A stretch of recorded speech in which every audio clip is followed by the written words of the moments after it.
flack this year for skipping Marketing Mondays, but also for not doing marketing in Marketing Mondays. So for today, I decided to go back to the classics. I decided to go back to actual marketing, and I decided to cover something that is becoming a $30 billion major part of the modern marketing industry. But first, that sounds boring. Let's watch Top Gun.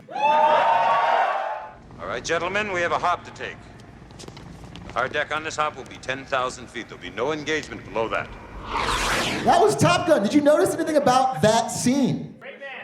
The audience sure did. This simple clip of Tom Cruise putting on Ray-Bans turned a company that was selling 18,000 pairs a year into a company that was selling 4.5 million. In fact, 7 million between two pairs of sunglasses. It completely saved Ray-Ban from collapsing. So today, we're gonna go into how that industry has changed, AKA the wonderful world of product placement. So when you see Tom Cruise in these glasses looking pretty fly, who does it remind you of? That's right, me in 2009, that's correct. Because I wanted to think, do I really think product placement even works? And I had a memory from my own life. In 2009, when I looked like this, I saw a movie called Fractured. I just thought Ryan Gosling looked hot. That little clip stuck in my mind because I saw Ryan Gosling's watch and thought it was the coolest thing I'd ever seen. And then 12 years later, when I had a little money, So clearly, it sticks in the brain. Clearly, it can work. And it started a long, long time ago, as most bad things do with the French. This is Jules Verne. He wrote the book Around the World in 80 Days. It is the first recorded example of somebody using product placement in a fictional work. He included names of real shipping companies that were believed to have paid him because they knew the book would be so popular.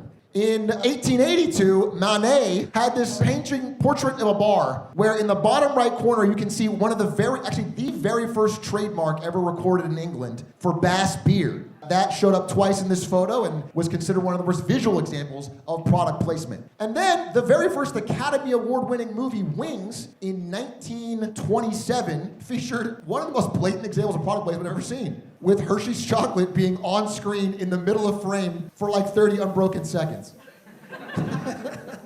It's a silent film, so this is all you're getting. And it still won Best Picture. So, wait. Someone asked if I saw it in theaters. And so it went on like that. It was relatively minor until the 80s, the wonderful 80s, where an indie filmmaker by the name of Steven Spielberg had his hit E.T. He had this idea for a family-friendly movie with this ugly-looking alien, and he went around, because he knew he had a scene in the movie where the alien was lured by candy. And he went to M&M's, which is the most popular candy in America at the time, and he said, can you pay me to feature your product in this movie? M&M's looked at this alien and said, that's the ugliest fucking alien I've ever seen. Families will hate this, no.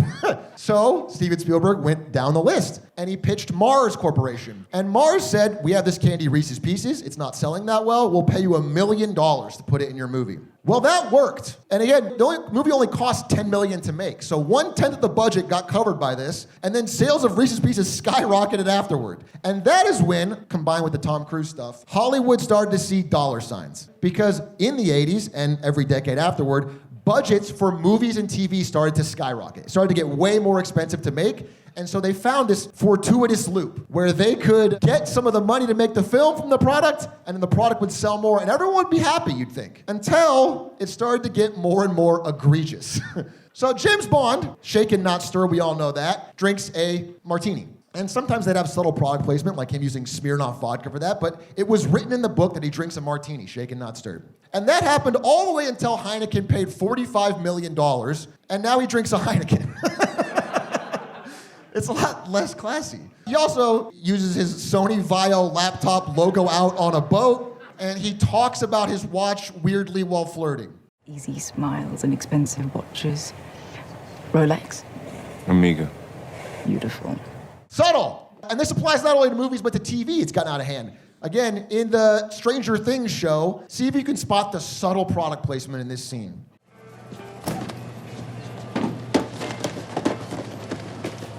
What should we do? Call the police. That shit tripled Eggo waffle sales. despite how blatant it is, people were revitalized to the brand. And there's a science behind it. If you look into it, there's 3 major things that make product placement work. The first is the mere exposure effect, and this is kind of the most base one. Many people know about this. It's generally the idea that the more times you see something, the more familiar you are with it, the more you like it. That's why some of you are addicted to my content, even though it has gotten way worse. You can't look away. You've seen enough hours, it's sunk cost. And this was proven. A study was done. People that saw gibberish words or even Chinese characters they couldn't read, the more they saw them, the more they thought they meant good things. The example of that in a show would be something like this, where you have a brand clearly logo out, nobody talks about it, nobody mentions it, but the hope from the brand is that it just registers in your subconscious and you become more friendly to Cheerios. Science on this is a bit iffy. These studies have been replicated, but in my experience, pretty small effect from this kind of product placement. The second thing, and the way more effective one, is the one that's pretty obvious. It's kind of like the monkey see, monkey do effect, okay? They call it transference, they call it emotional contagion, but the general idea is you see someone cool doing something, someone you like, someone you have positive feelings about, and then you go, I want to do that thing. So, wait, I wanted to read a line from this, and I definitely can't. 22% boost in positive association. However, because this is kind of like the main part of what makes product placement work, the flip side is also true. So if you see a character that you don't like, or you feel shitty about, or you frown when you see them, and they have a product they use, that makes you more negative towards the product, which is something that Apple has figured out, who leads in product placement, and that's why... Also, another funny thing, I don't know if I should say this or not. Not because it's like lascivious or something, but because it's going to screw me on the next mystery movie that I write. But forget it, I'll say it's very interesting. Apple, they let you use iPhones in movies, but, and this is very pivotal if you're ever watching a mystery movie, bad guys cannot have iPhones on camera. So, oh no! Every single filmmaker who has a bad guy in their movie that's supposed to be a secret wants to murder me right now. Apple is the current leader in product placement. They have spent the most on movies and TV to push it, and they are the ones that look deepest into the science. They will not allow a bad guy to use their product. They will not allow the product to be shown broken or hurt or damaged. They will not allow it to be used for bad things, and that is why all the villains use Androids and all the heroes use iPhones. But Apple really has pushed it too far, especially in recent years. This is an episode of an Apple TV show, which you already have to have Apple to be watching. One episode of Ted Lasso. 29 minutes, 36 shots of Apple products. That's about 1.24 Apple products per minute. It's gotten obscene. And the third reason this works is not because of any mumbo-jumbo science. It's because we all fucking hate advertisements. You really don't like them. You are trying to find every possible way to skip them. Ever since the advent of TiVo, and now piracy, and now the skip button on YouTube, people are just finding every possible way they can to not watch ads. Product placement is an unskippable ad. If you're watching the show, you have to see the product. And that is becoming more and more important to brands as time goes on. They're more and more desperate to get in front of your eyeballs as you try to avoid it. If you are a marketer, as I think some of you are, as you're telling me in line, and you want to try product placement for your product, how do you do a good one? What's the difference between a good one and a bad one? Because we've seen some bad ones, but I don't understand. The science of it is really more art than science, but some work better than others. The general idea is if it's too passive, like this 7-Eleven for Superman, which they spent like $80 million on. This movie made $160 million off product placement, most of any movie ever, and no one sees any of it, except for when he's like fighting in an IHOP for 15 minutes. It could be too passive, and then the audience doesn't even read it, doesn't even get noticed in their mind. Or it could be too obvious, which is when Al Pacino sang the Dunkachino song for Dunkin' Donuts. For example, Apple, they sell other product placements than just Apple in their shows, and this is New Balance, and you can barely see it. So they paid money and probably didn't get a result. The general idea is that you can divide the screen into thirds like this, and good product placement visually is gonna happen in that fifth quadrant, right in the middle. And you'll notice, while Apple sells the other quadrants for other brands, theirs is almost always in the middle. They always make it prime for you to see. But you can go too far with this. Consumers obviously hate ads. And when they feel it's too obvious or direct product placement, they panic. Here's an example of being a little egregious. Let me get you some help, Truman. You're not well. Why do you want to have a baby with me? You can't stand me. That's not true.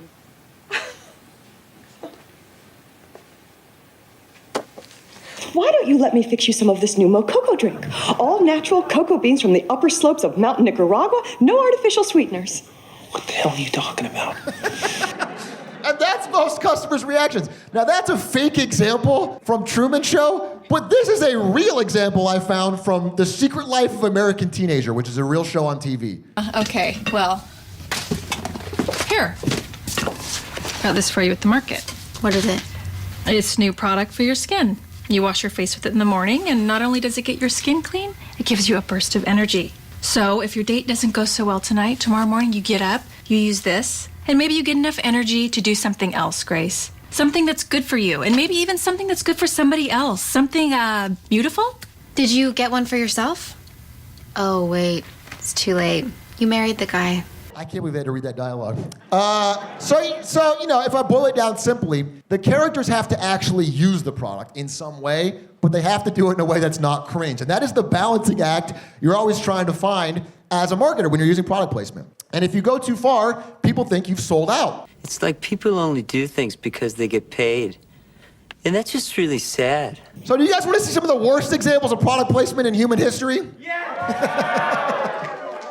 Okay, here's a couple. Will Smith in the movie Focus. He is supposed to be this suave, debonair guy that can pull Margot Robbie. And yet, for some reason, he uses a Windows phone. But it gets so much worse with Will Smith. My personal favorite product placement of all time comes from iRobot, where in the opening scene of the movie's set in 2035. But in the opening scene of the movie, there is a gratuitous shot of him opening shoes.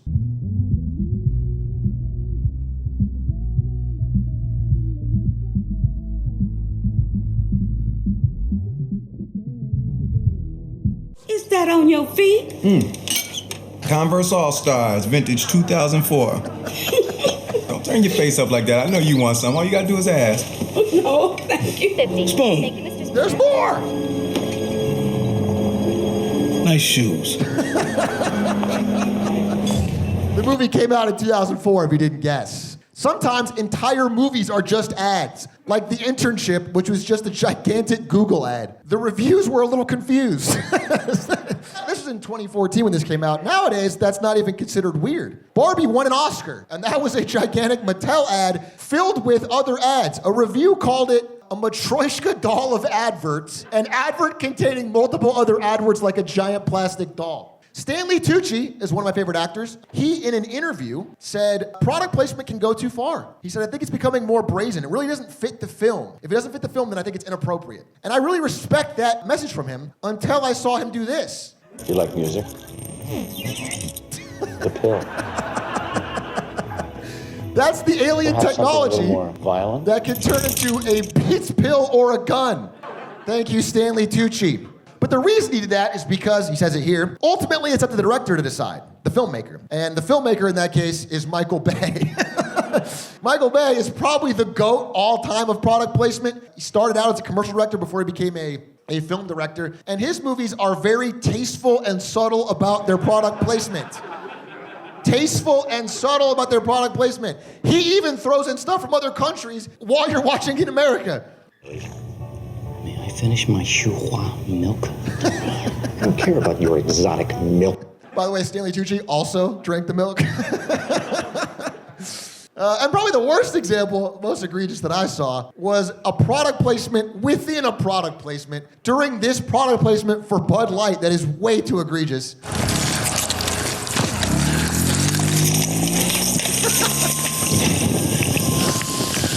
Okay, sir. You better have insurance. Goodyear, in the background of your Bud Light ad. It's a freaking spaceship. You go get insurance on a freaking spaceship. Good luck with that, buddy. It's your car? Huh? Sweetie, hand me my alien gun. Here you go. So pretty horrible. These are the top two I could find of truly horrendous product placement. This one, he's actually reading the lines of the script off of his Subway wrapper. Trying to eat smarter, brother. Shrimp, perfectly healthy. Not the way I make them. But this Subway sandwich, so honored. Okay, so you're eating these to lose weight. Is that right? It worked for Jared, and that boy was hard. But the best thing about it, check this one. It's sweet onion chicken teriyaki with jalapenos and banana peppers. So how many of these did you order? 5. 5 footlongs. It was a good deal. And I got breakfast. This is so long. It's supposed to be a cop show. But the worst of all, I think, happened recently in a movie you may have heard about. It's called The War of the Worlds. And it featured a very tasteful, very subtle Amazon placement. See if you can spot it. Put it on a thumb drive. I don't have a thumb drive. What do you mean you don't have a thumb drive? Even I have a thumb drive. Boy, this is a top secret military installation. They don't let thumb drives in the building. States can load it here and I can get it to you. How? Prime Air. Right here. Oh, it's the future of delivery. They've been training us for months. I need you to place an official order on Amazon to activate the drone. Nuts.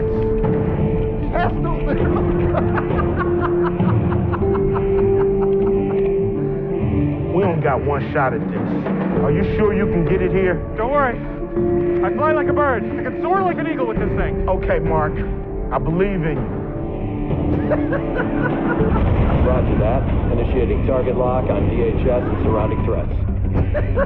I'm heading out.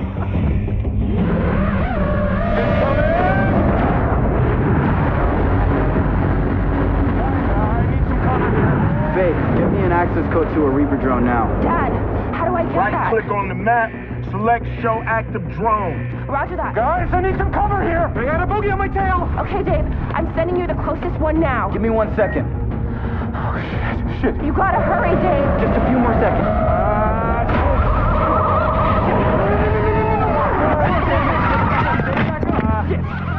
I guess that's not working. I got an idea. Come on, guys, I'm running out of time. Faith, get his number. I don't think this guy has a phone. I mean, he must have a phone. Everyone has a phone. Oh, my God. Come on. Okay. Tell him to flip the drone. Come on. What's he doing? Come on. You can do it. Come on. Just flip it over. Just wait. Give him an Amazon gift card for $1,000. Hurry. Come on. Yes. Oh my God. Come on. All right, now. Move. Flip over for me, baby. Come on, yes! Holy! That's incredible. That was an incredible piece of cinema. I am so happy to stream on an Amazon service. Now, a lot of you had already seen that, and yet the movie flopped horrendously. Why is that the case? Because it turns out younger people are consuming less TV and movies. So where is product placement going? To the people talking about them on YouTube, AKA the real devil. Influencers! Boo!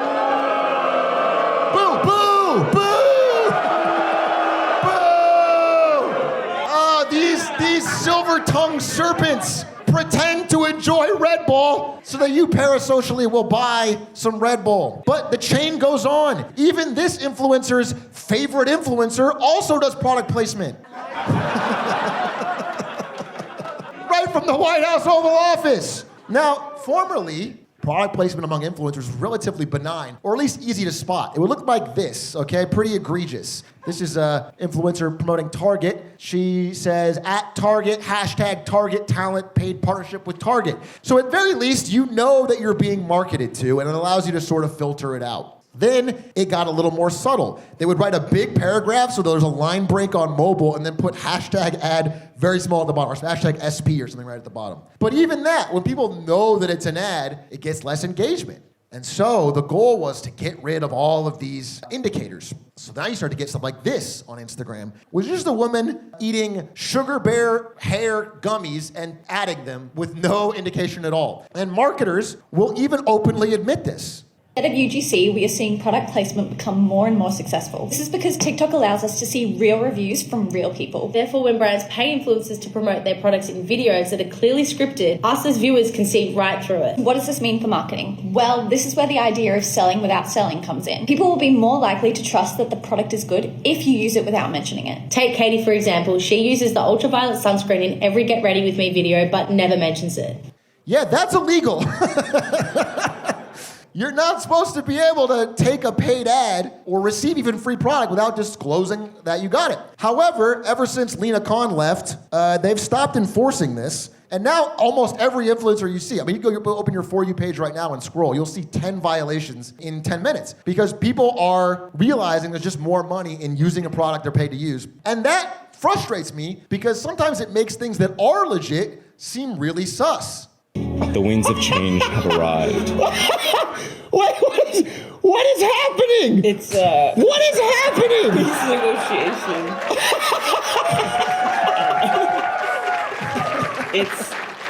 They should have paid us for this. You see how you They should have. catch my drift? So that's all up to now, and it is kind of spooky. It's getting spookier. The lines are blurring. But where's it going in the future? And that's where it's really eye-opening. So this is a company called Myriad, and they have developed a new technology that allows even old, untainted content to become product placement.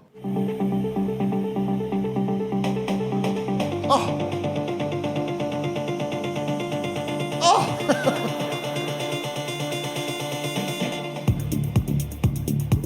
A constantly changing dynamic ad insertion into all old media on streaming.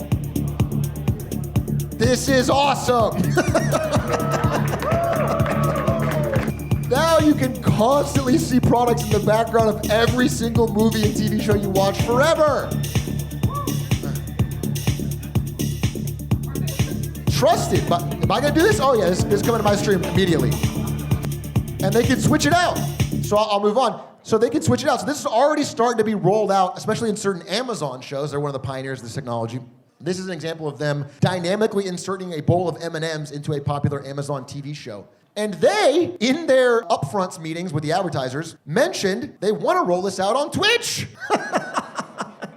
But it's actually been happening in rough ways for a while. So if you like the show How I Met Your Mother, this episode aired in 2007, but if you watch it nowadays, you can do this right now, it features a 2011 movie, Zookeeper with Kevin James, in the background. This is now in the permanent rerun copy of the show, despite not being there when it aired. And the interesting thing is it can go one step beyond. In the era of streaming, it can go one step beyond. Because now they can dynamically show different product placement to different people. So you and I might not even see the same show. You might see Coke, I might see Pepsi. You know, if you're watching in the morning, you might see orange juice. If you're watching in the afternoon, you might see soda. This is how they're talking about it. They're trying to find ways to dynamically change it so that you're constantly being marketed to with whatever you're most vulnerable to or what you've talked about recently or whatever is in your brain as you're watching. So we can finally achieve the dream of watching a classic film like Casablanca and seeing an Elf bar. That is the dream. The great marketing hope.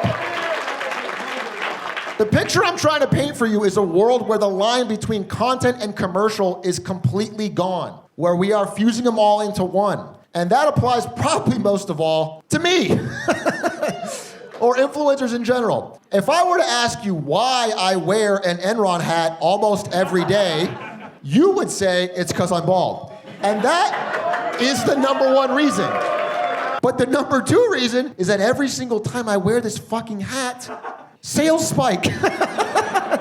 We made $250,000 on these damn hats, and it's all because of this Big A Clips channel. NVIDIA has used me for product placement. And I, during my time as a marketer there, tried some things. I put very subtle things into Fortnite. But there is an example that my first year in NVIDIA that I don't think I've shown on stream before. And I'm a little bit embarrassed about it. This is before the green out, before I really found my legs. This is what we did in my first year there. This is for the 10 series cards. We like to show Silicon Valley at NVIDIA. See if you can spot this really great product placement.